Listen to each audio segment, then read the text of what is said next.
Yo, what's good? Big Z here, and today I'm going to show you guys how to make your drum loops sound way fatter. So I'm going to be going over a couple different things like bus compression, layering, and parallel compression. They're all different tools I use to make my drum sound fatter. So right now I got this drum loop I put together in front of me. It sounds like this. First of all, I've already done one of the easiest techniques to make your drum sound fatter, which is layering. So layering claps with other claps or claps with snares and open hats with closed hats all makes your drum loop sound fatter. So I'll give you some examples. So right here I have this clap. So to make that sound fatter, you're going to want to layer it with like a short snare sound to complement it. So when I add in that snare, it immediately fattens up the whole drum loop.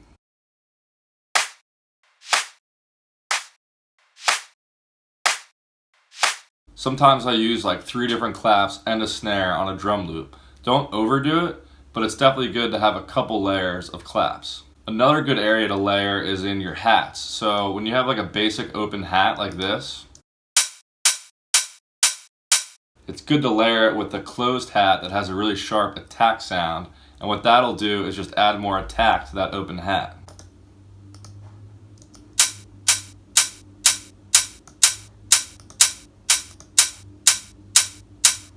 So you can barely hear it in the mix, but this little hat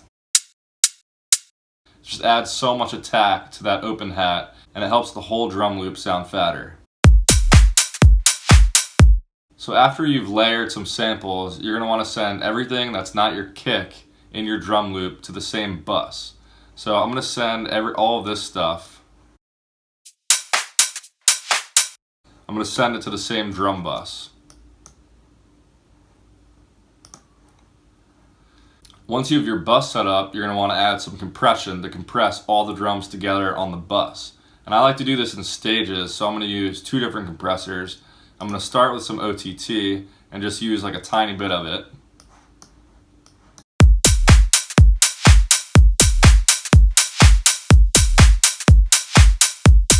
You don't want to overdo it.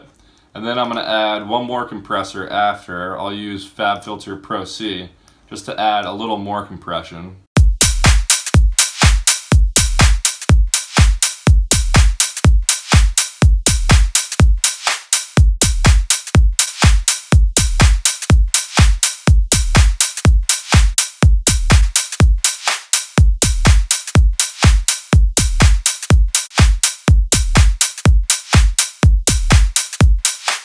And you can see if you overly compress it, it lengthens the tails of your drum samples, so you want to avoid compressing it too much.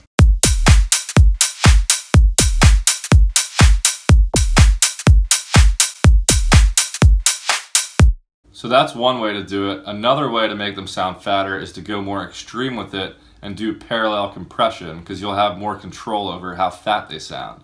So on my drum bus that everything's going through, I'm going to use a send track and send it to a new bus. Now up here I have my drum bus and I have this bus that I just created, and I'm going to make the value right here at 0 decibels, and then I'm going to bring this fader all the way down. And what that will allow us to do later is mix in this heavily compressed bus with the main drums. So I'm going to name this one Parallel Compression. Then I'm going to open up a compressor. And before I even mess around with that, I'm going to add an EQ after it.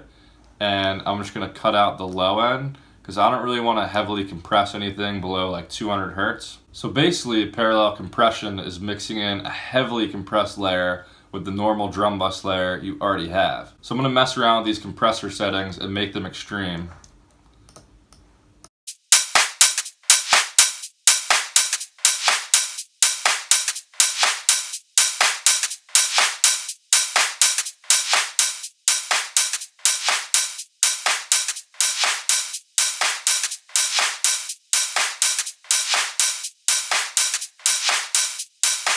So now we have some really intense compressor settings on there. So what I'm going to do now is take this fader back down to 0 and mix it in with a dry signal.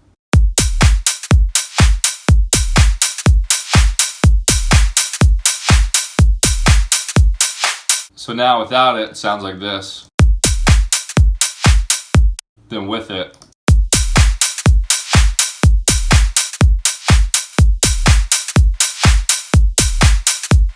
And because this crazy compression elongates the tail of the samples, another thing you can do is put a gate after the compression to keep it in check a little bit. So I'm going to do that here. I'm going to use the CLA drums plugin, and I'm just going to use the gate on here and see if I can control those tails a little bit.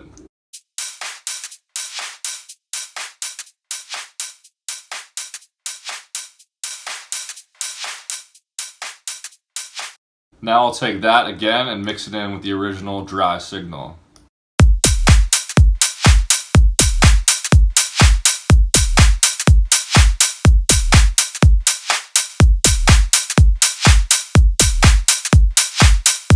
So there you have it. That's a couple tricks I use to make my drums sound fatter. Hopefully you guys enjoyed this one. Make sure to follow me on Instagram and Spotify below.